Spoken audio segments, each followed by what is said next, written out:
Dr. Nick, you're obsessed with protein for good reason, but why do most people still treat it like a side dish? And why is protein just by itself the difference between aging way too fast and having a long, strong life?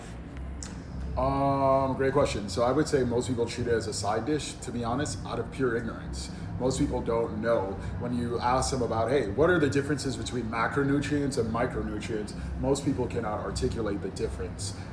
But protein, out of all the macronutrients, right? So there are three major macronutrients: protein, carbs, and fat. The major difference between protein is that it is essentially, what I believe and have learned as a structural based macronutrient, right? A macronutrient that is then broken down into amino acids that then your body uses not just for structural components, and by that what I mean is skin, nails, conspicuous lack of hair. Your body, even outside of structural components and amino acids, uses proteins in hormone production within the cell membrane of the 38 trillion cells that exist in our body.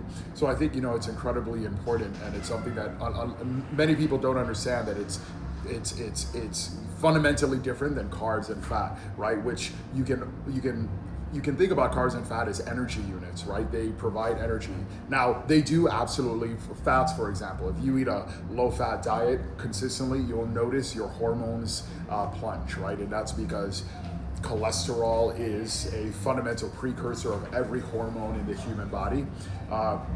And then carbs, right? If you undereat carbs for a long enough duration of time, you'll most extensively notice a decrease in thyroid output. So there are downsides to, relegating and not eating an amount of macronutrients that are appropriate. But I think ultimately protein in and of itself is of critical importance. To the extent, I actually saw the other day that Angelina Jolie, who has been vegan for such a long time, she literally released a statement last week proclaiming that veganism almost killed her, and I'm not surprised. That's why I don't even try to argue with vegans, because I know that time will prove me right. If someone were to double their protein intake now, what would change in their life?